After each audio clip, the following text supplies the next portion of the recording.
সময়টা খুব কম, মাত্র 1 মাস বাকি।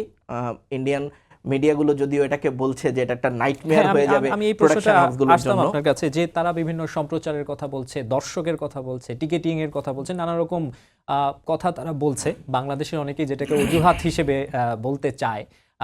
মানে যদিও 1 মাস অনেক বেশি সময় না, তারপরে এটা যেহেতু একটা পরিবর্তিত পরিস্থিতি, এই মুহূর্তে বিশ্বকাপ বাংলাদেশের যে খেলাগুলো ছিল গ্রুপ পর্বে সেগুলো এবং বাংলাদেশের যে খেলাগুলো থাকতে পারে সেই খেলাগুলোকে শ্রীলঙ্কায় নিয়ে যাওয়া কঠিন কিনা? কারণ শ্রীলঙ্কা তো অলরেডি ছিল। কঠিন মানে আপনি একেবারে সহজ তো বলতে পারেন না, কারণ আপনি বাংলাদেশের 4টা ম্যাচের জন্য অন্তত 1,22,000 টিকিট হয় আপনি সেল করেছেন অথবা সেল করার জন্য মার্কেটে ছেড়ে দিয়েছেন।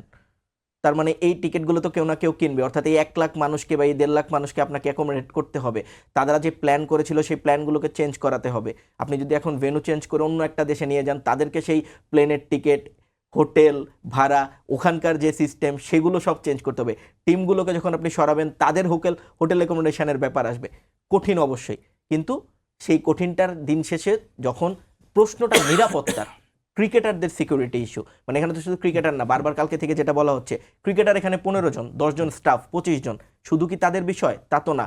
আমার দর্শক যাবে এখান থেকে খেলা দেখতে, আমার সাংবাদিকরা যাবেন এখান থেকে কভার করতে, মানে এই পুরো কন্টিনজেন্টটা তো প্রায় 400-500 লোকের হবে। তো একটা দেশের 400-500 লোক যখন একটা দেশে যাবে, আপনি তাদের নিরাপত্তার বিষয়টা তো ছোট করে দেখলে হবে না। এখানে ক্রিকেট বোর্ড দেখছে, বিসিবি দেখেছে, এবং একই সঙ্গে বাংলাদেশ সরকার যখন দেখেছে, স্বাভাবিকভাবেই তারা এটা আবেদন করেছে।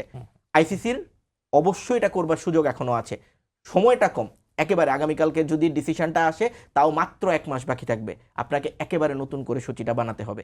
মানে অনেকে বলছেন খবরগুলো কি আসছে আসলে মানে বাংলাদেশ যেটা এখন চাচ্ছে? পর্যন্ত যে খবর আছে তাতে বিসিসিআই কে বা আইসিসি কেউ অফিসিয়ালি কোনো স্টেটমেন্ট দেয় নাই।